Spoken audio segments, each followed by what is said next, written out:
Welcome to Dental Entrepreneur, the Future of Dentistry podcast. I am so happy that you're with us today. Thank you. I'm happy you're with us too. I spoke out of turn. Sorry about that. She's not a surprise guest. Amazing. And let me tell you about our guest today. And you've heard from her before if you ever listen to the Dental Entrepreneur Woman podcast.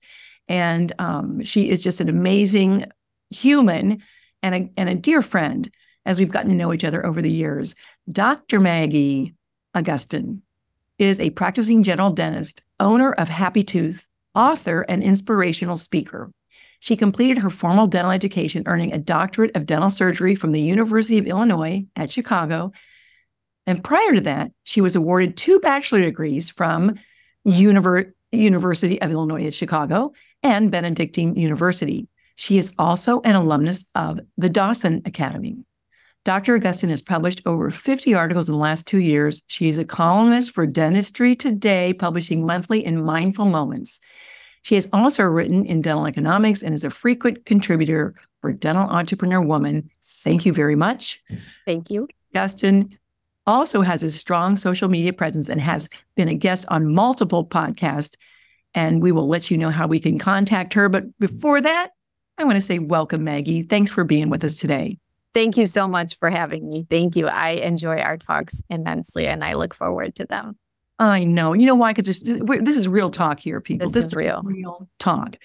One of the things we're talking about today is we're talking about the article that Maggie gave us for the Future of Dentistry, and it was the edition with one of my favorite editions, Winter 23, with Joanna and Josh Scott on the cover.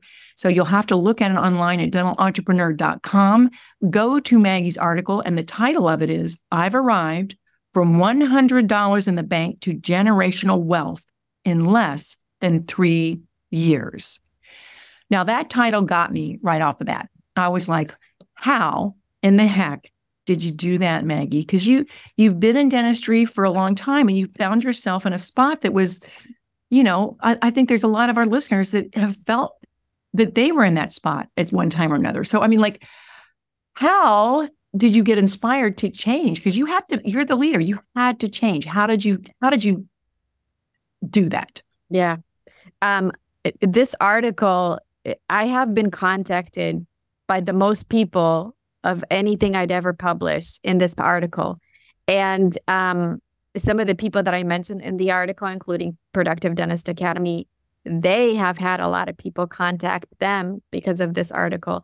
I want to tell you that I have probably talked on the phone with at least 10 people. Wow. So far. Yeah. And then I've got some others scheduled looking into the future, because they have found themselves in exactly that position, or they fear of being in the position where you had $100 in the bank. And it's funny, once this article published, I actually went back to find the check register to see the dates at which we were at $100 in the bank, $300 in the bank.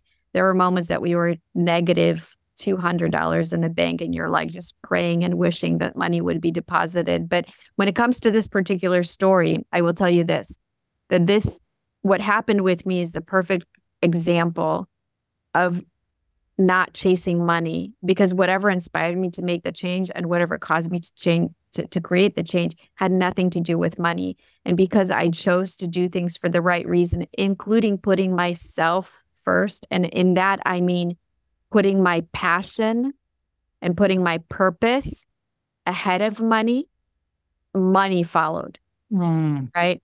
So, I'm a super introvert with a ton of emotional baggage. And I wasn't inspired to change. I certainly wasn't inspired to create generational wealth. I wanted to lead a life that wasn't heavy. I wasn't looking to double or triple my take home. I just needed a break. I needed a change. I was burnt out. And there was so much that I disliked about the way that I was leading my life. I felt alone. I didn't like my patients. My patients didn't like me. Because of that, not because of that, but I also surrounded myself with the wrong people. And I was not a great leader. But I came out of my shell. I there was a moment of courage, a moment of lift, made connections, got to know people. And I talk about that in the article for a dental entrepreneur woman called Broken. And I just, I began to see in other people what was possible. And so I write a lot about the fact that a lot of my change was inspired by cancer. In 2018, I was diagnosed with cancer. In about, let's say 6 months, I'll be 5 years in remission. Okay. Congratulations. Thank you. But so I went from asking why me because of the cancer to why not me, in terms of, look at all these people being successful. Why is this not happening to me?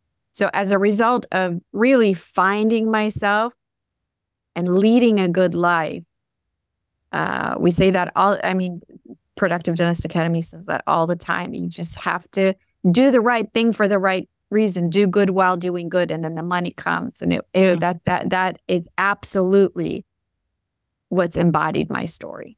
And that is literally a total mind shift. Mm-hmm. If you're listening to us today, Maggie, that is profound, because if you build it, they will come. If you build it the right way, the money will follow. Yes. And it gives you more of a purpose, right? Because money doesn't buy happiness. They say that all the time. It sounds like a cliche, but it is true. Did you, in that moment, when you had $100 in your checking account, and you were like, I would be afraid, and I have been there. I will talk about that. But when did you start, or when did you reach out to Productive Dentist Academy? And so you're listening. This is not about Productive Dentist Academy. We know Victoria Peterson and Bruce Bard. Those guys, they are good people. Were you just starting to reach out for them? Were you groping? How did you find them? Because I know that they are a big part of your story and your triumph. It was Kismet or Maktub, or it was meant to be. It was during COVID. They were offering a free class on, I don't even remember what, not finding yourself, but how to survive COVID, how to get through this, how to create a business plan. It was something like that. And I took this free, 7-hour course that they were offering. But I had met Victoria Peterson and really connected with her through Mommy Dentist the weekend before COVID, and really spent an evening talking to her and getting to know her as a person, and then signed up for this course. And then that connection was made because, I talked to other consultants before who basically told me, here's your prescription. If you're not willing to follow it, we're not going to help you. And of course, I wanted to do things my way. I was a certain kind of person, and not every single, I was like the round peg going into a square hole. It wasn't fitting, but Victoria and Bruce's company, they came, to me during that discussion and said, "This is great. This is who you are. Mm-hmm. We are going to meet you where you are." Oh, that's beautiful. Right. And the huge change, right? And that really precipitated my wanting to work with them so much. Not to say, some of the things that I talk to people about is, yeah, it's expensive. 100%. You have $100 in the bank, and now all of a sudden you're writing checks for thousands of dollars in order for somebody to help you, right? So it was definitely a leap. A large risk. A large leap. Yeah. A large leap to make. Yeah. But I think there's a couple things there. Just the connection and the, I would say the acceptance that you felt from them that you're okay. And you're in the perfect place to start this. Yes. And we don't need to change you. We need to help you grow into the best version of you, which is, again, how do I be a better leader? Because, I think you speak this, it's and you said this earlier, right? Even before we started, it's about leadership, right? And you became a better leader. So hence you are, the money is following because you're leading with your mission, right? Which is greater than money. Yeah. You lead with your heart, right? I mean, you become who you were meant to be, whatever it is, whatever force you believe. You are following your purpose into the universe to be good to people. And you have to surround yourself with people that choose you, that believe in you, that are willing to work with you, instead of people that are trying desperately to change you and tell you that you're not good enough. Yeah. That was the difference with PDA, right? Yes. And it really lends itself and speaks to the strengths, because if you know what you're good at, we all have great strengths, but your strengths are not mine. So why would I come in and try to make your weaknesses? Well, you've got to work on all these weaknesses at the very bottom, instead of saying, well, what are you really good at? And let's lean into that and amplify that and maximize those, because every strength has some leadership quality in it. If you look for it, right? Sometimes it's a hidden gem. I'm sure that was really hard for you to just, well, first of all, again, to see that you're worth it, to actually spend that kind of money on yourself, because basically when you get started with something like that, that's a little deeper than just a cookie cutter consulting menu, if you will. Yeah. It's hard to work on yourself. It is. Yeah. Surrounding yourself with people that have faith in you certainly helps, right? But living in this career for, at that time, it was maybe 15 years or maybe a little less than 15 years, thinking that I was the wrong piece of the puzzle, and turning around and finding the faith that it's like exactly what you told me before we started the podcast. You are where you're meant to be. You are where you're supposed to be, right? That mind shift, that doesn't take a moment. That takes actually a lot of hard practice, a lot of meditation, a lot of thinking to embody.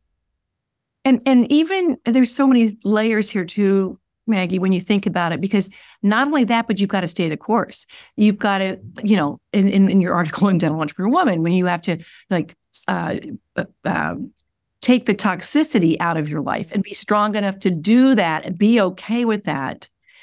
And then be able to move forward with a whole new outlook. It's no, not a whole new outlook, like a whole new, is it a tribe or a vibe? It's everything, because it's all about confidence, because then you can go to work and you're like, I'm doing the right things for the right things. And it's a wholly, it gives you joy versus like, oh, golly, all of you, concentrating on all the wrong things versus concentrating on the right things that really do tug at your heart and really do feed your soul and do give you joy.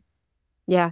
And it actually even spreads to our kids, because imagine a lot of us, not all we do, but we just spend so much time trying to fix our kids and tell them, here's your weaknesses. You're not great at math. Go get a math tutor. Let's get you to read at a higher grade. We're constantly focusing on our kids' weaknesses, and we really ignore making them aware of their strengths, right? Like if you're getting an A in math, that's great.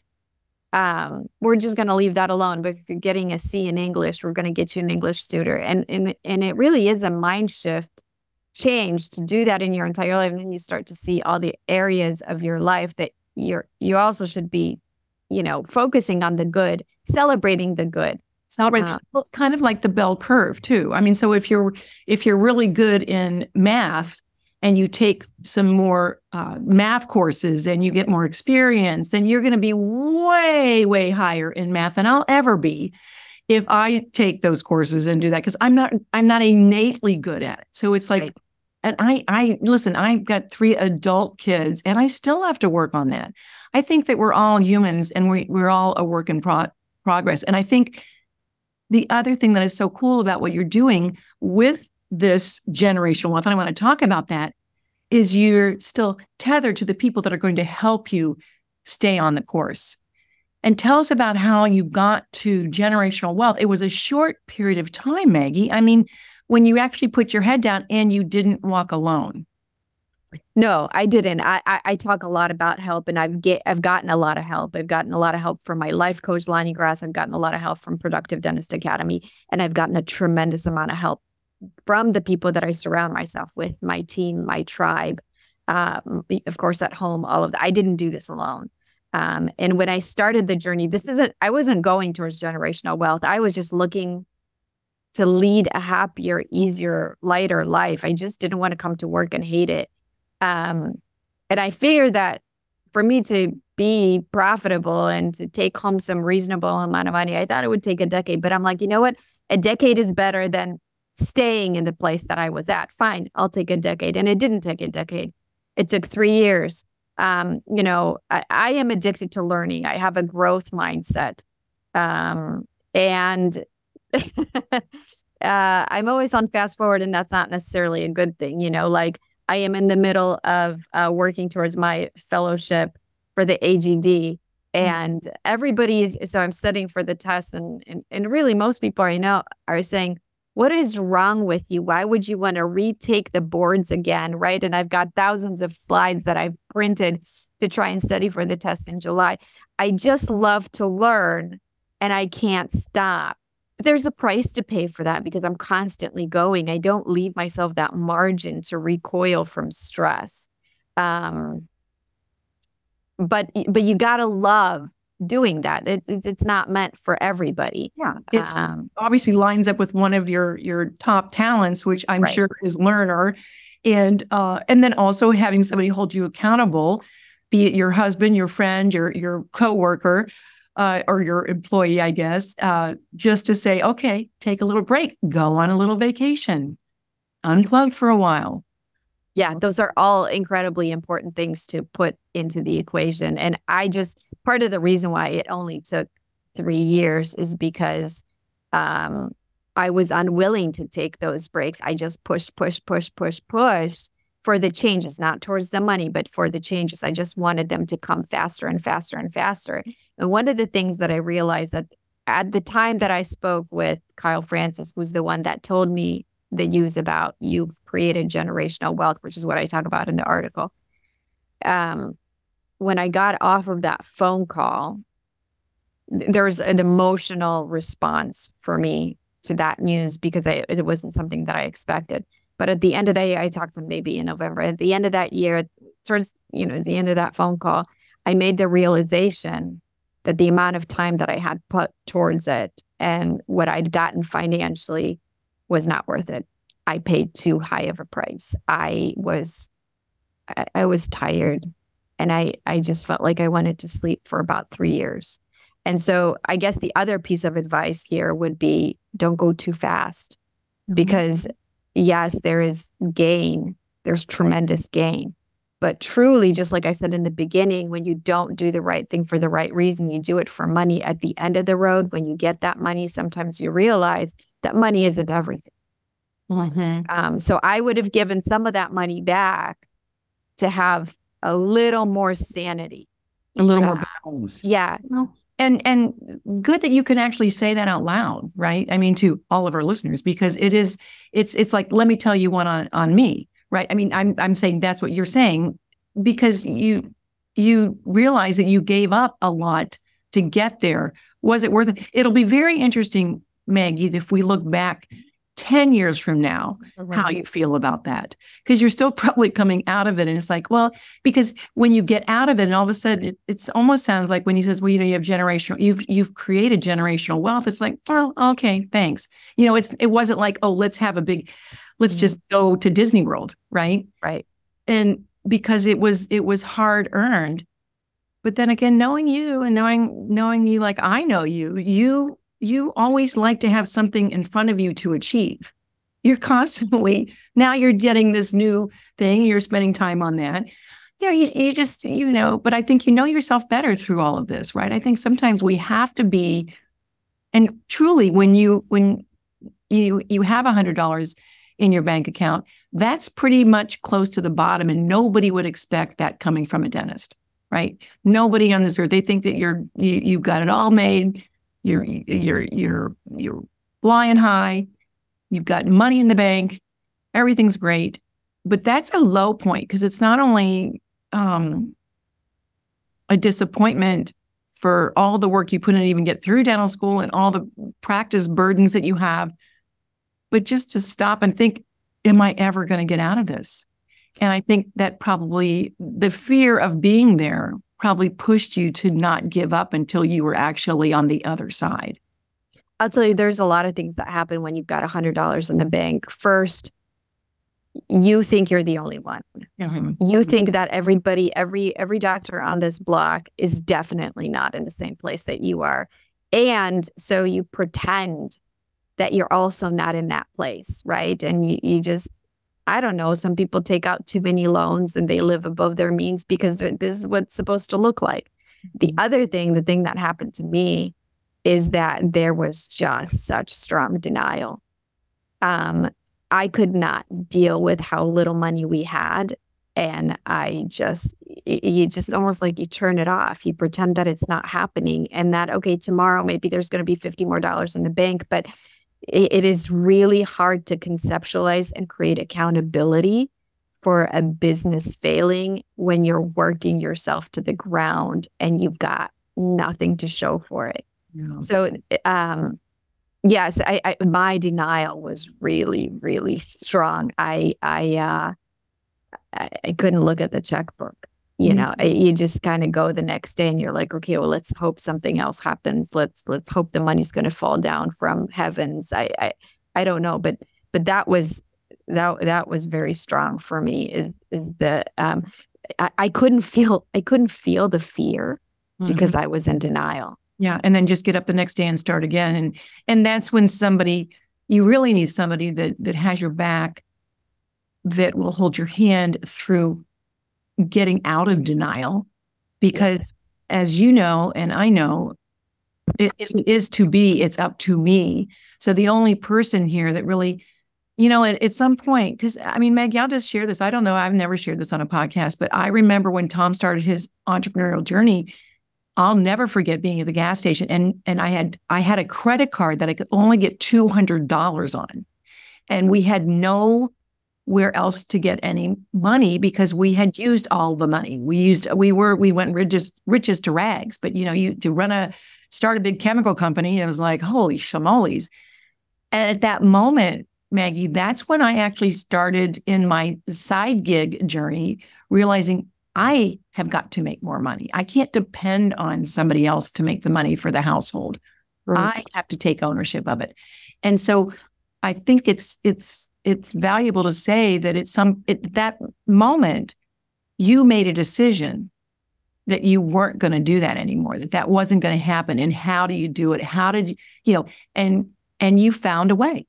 You found a way, and God puts people in our lives, and you had that great conversation with Victoria. She seems safe, somebody that you could open up to, because I do think a lot of dentists would be in denial and not even get help because it's so embarrassing. They don't even want to ask for help. Like, you don't even open your books for anybody because it's like, oh my God, how can this be?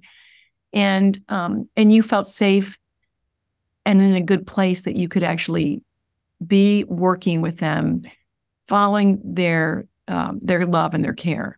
That's it's mind-boggling. And so you turn that around. I'm very proud of you. Thank you. It's just unbelievable. And I feel like, I did the same thing. I actually, learned how to make,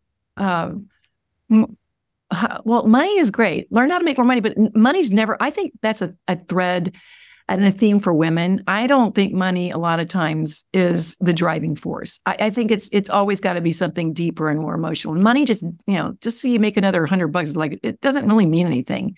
But what do we do that we care about deeply, that we had control of, or that we could do, that there's the real reason behind everything we do in our waking moments. I truly believe that. And I don't know if it's a feminine feature, but I do think that it's something that I hear quite often in the do community. I do believe it. There's a difference between masculine and feminine energy, right? And so Lonnie Grass teaches me a lot about that. And I think this drive for money well, when women haven't been, we still aren't equal, right? And so there's this masculine drive for energy. Anything that you can touch and see is what you need to move towards. And now that women are part of the conversation, all of a sudden we are driven to want something other than money, because money really doesn't bring you, it doesn't make your mind and your spirit and your heart whole. Mm-hmm. It doesn't take you to that next level of self-actualization. It meets your needs. Yes, you can spoil, but you really don't become a better person as a result of money. Yeah. I mean, how many, Louis Vuitton bags do we really need? Right. I mean, it's ridiculous. And isn't it neat that you actually figured this out way before your career is in the end stages? So now you've got a whole lifetime ahead of you with the mindset that is successful.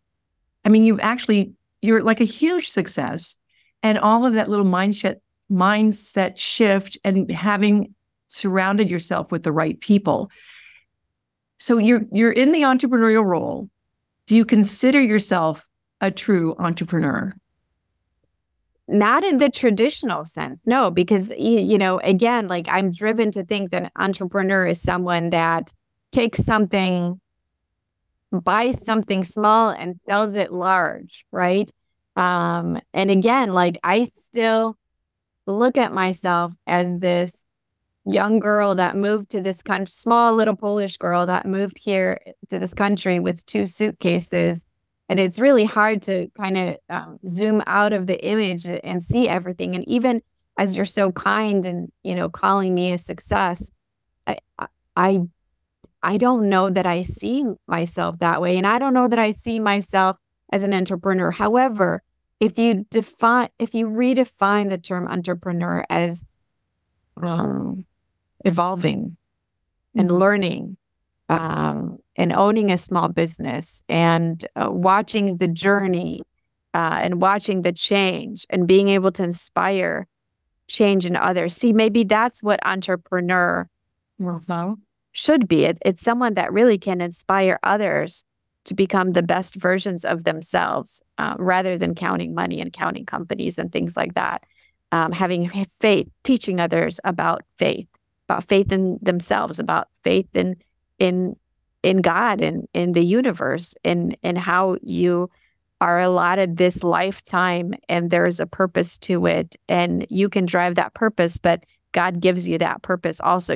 Like an inspiration to others. If we define an entrepreneur as that, then that is something that I would aspire to be. That is a part of what is redefining the rest of my journey, however much God allows me to have it. And I am here to live out his purpose for me. That is really the bottom line for me, anything. And I say this every single morning: God, I am here to live out what you want me to be. I'm not chasing money. I'm not trying to build more companies. I simply want to be what it is that you have created me for. I love that. And it also brings me back to what you first said about working with, and I know we love consultants, so a lot of our listeners are consultants, but listen to this, that the fact that the entrepreneur spirit, you want to do it your way with a little help. And that is a true entrepreneurial spirit. You want to make the decisions, you're going to get the advice. But when sometimes I think also being under the thumb of somebody, it's very hard to live out your true purpose because you're living somebody else's purpose out. Right. They're giving you their prescription. They're giving you their journey, and that's not your journey. And we do this too much. We look at somebody else and we want to be like them. Well, what does that do to you? That brings you down, because you're not supposed to be that other person. You're supposed to be you. So when you hire a consultant, when you hire a coach, when you hire a health coach, a life coach, you have got to find a person that you just feel a connection with. Yeah. It shouldn't be about who's got the lowest cost, who can give me the better monthly payment. It's got to be about the person that chooses you. Yeah. Chooses you, sees the best in you, and then amplifies that with you. Yes. Along that journey. Yes, you are the driver. This is your story. In this particular instance, you are the hero of that story. Yeah. Well, I think you've got some coaching ahead of you, because one of the things I like to say, in the when you find your calling is when people start asking you for help in a certain area, Maggie. So if you've had these people coming to you after you've written this story, I think you have another vertical of your profession. I can see it as clear as day. How do people get in touch with you, Maggie, and learn more about how you arrived from $100 in the bank to generational wealth in less than 3 years? How do people get in touch with you? The easiest way is, I am of a certain age, so I use Facebook more than I use Instagram. And so you can find me on Facebook, Maggie Augustyn. I'm fairly easy to find. You can go to our office's website, myhappytooth.com. I am also on Instagram, and my email is pretty simple. It's maggie.augustyn@gmail.com. And those are the easiest ways to try and get in touch with me. Facebook Messenger, it tends to be the easiest for people to kind of find me. And that's when I make a lot of connection. Oh, I love that. And thank you for saying that, because I think in this day and age, sometimes it's hard to figure out. We know someone reached out to us, but what avenue did it come in? So I love that. So we'll reach out to you on Messenger. And Maggie, thank you for everything you share, your wisdom, your knowledge, your vulnerability, because not many people would want to admit this to the world when it's in print. It's there for all of us to see forever. And it's a beautiful story. I can't wait to continue to follow your career in dentistry, because you inspire all of us. So thank you so much for being here today. And I'll see you next time. All right. Thank you so much. Thank you for having me. Bye-bye.